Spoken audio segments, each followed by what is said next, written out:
Have you ever wanted something so badly, yet when the moment came to take action, you hesitated? That moment of hesitation can change everything. It did for me. Hi, I'm Tanaya Firwani, and like many of you, I've also struggled with self doubt. Today, I'm here to talk about something we all experience but rarely discuss: self criticism. Last year, in June, I was studying in the 10th grade, and applications for the position of the president for Student Council were about to open. And when the announcement was made, I was thrilled. It felt like a golden opportunity, something I'd been imagining since 6th grade. Finally, I thought to myself, this would be my chance to achieve something I'd always dreamed about. But when the applications rolled out, something happened. I froze. Why? Did I not want to be president? Of course I did.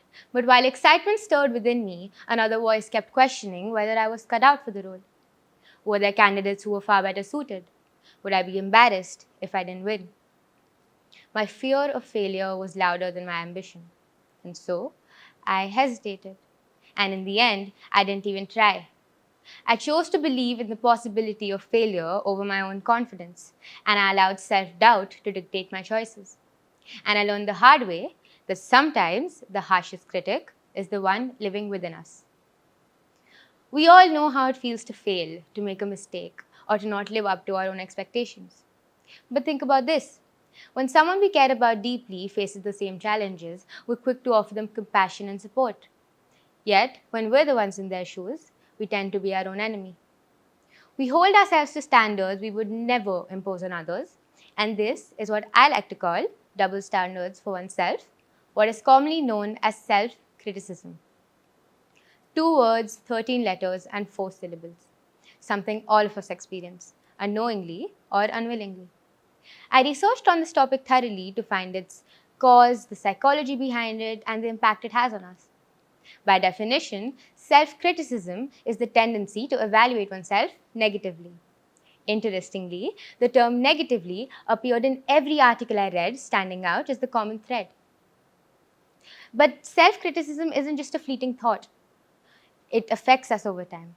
It leads to anxiety, to stress, and a constant sense of inadequacy.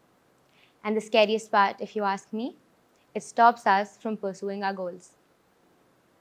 One of the biggest fuels of self doubt is an idea that has been whispered into our ears from generations: the idea that we need to be perfect. I need 100 on my test, even if that means staying up all night. I got a silver medal, but not a gold. I'm not enough. I keep rereading my presentation because I can't stand making a mistake. We often don't realize how much these thoughts affect us over time until they've completely fogged our brain and all we can think about is pushing ourselves to impossible standards. But here's the thing: we might have built the habit of putting ourselves down, but we can also learn to change it. Let me tell you a story.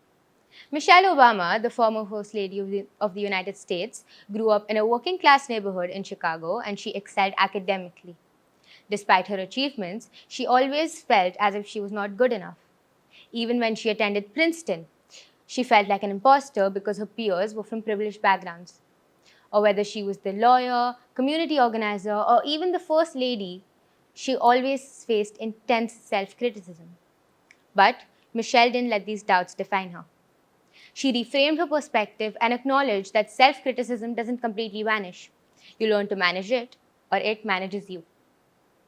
Similarly, last year, I let self doubt stop me from applying for president. But now, I'm standing here giving this speech. And if there's one thing I've learned, is that no matter who you are or what you do, you will always face moments of self doubt. But it's not these moments that define us, it's who we are in spite of it.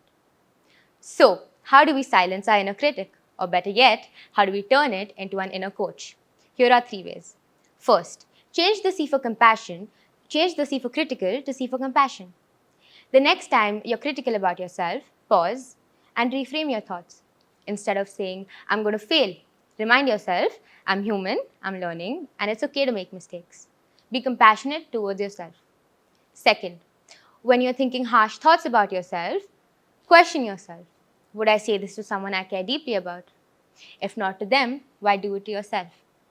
And lastly, on the days when self doubt creeps in, pause and remind yourself of the good you've done. Remind yourself of everything you've achieved. Do I regret not applying for president? Yes. But am I also standing here in front of an audience? Also, yes.